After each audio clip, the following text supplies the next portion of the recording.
सिंधुदुर्गमधून राणे विरुद्ध राणे असा सामना रंगलेला असतानाच आज निलेश राणेंनी मालवणमध्ये भाजप पदाधिकाऱ्यांच्या घरावरच धाड टाकली आहे।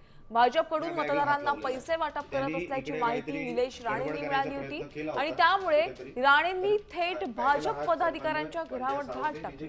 यावेळेस घरात पैशांची पिशवी आढळल्याचा दावा राणेंनी केलाय। तर यावेळी राणेंनी पोलीस आणि निवडणूक अधिकाऱ्यांना बोलावून घेत तक्रार केली आहे। यामुळे आता कोकणामध्ये निवडणुकीमध्ये चांगलाच वाद पेटताना दिसतोय।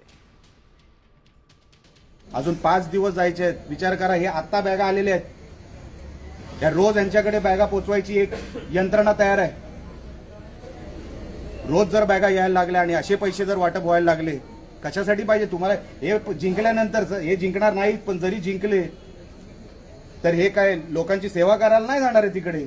हे जे पैसे वाटतायत ना, ते लुटायला जाणार आहेत परत नगरपालिकेमध्ये, शहराला खड्ड्यात घालतील। म्हणून माझी तुम्हाला सगळ्यांना हात जोडून विनंती। निलेश राणेंच्या आरोपांना रवींद्र चव्हाण यांनी उत्तर दिलंय। फेक नरेटिव्ह करून लोकांची दिशाभूल केली जात असल्याचं चव्हाण यांनी म्हटलंय। काय तिथे सापडलं असेल तर ते कसं आहे, काय यंत्रणा करेल, पण त्यासाठी प्रेस कशाला करायला पाहिजे होती? त्याचा अर्थ काय? काँग्रेसमध्ये आणि यांच्यामध्ये काहीच फरक नाही। खोटा नेरेटिव्ह पसरवायचा आणि लोकांची दिशाभूल करण्याचं एक काम करतायत।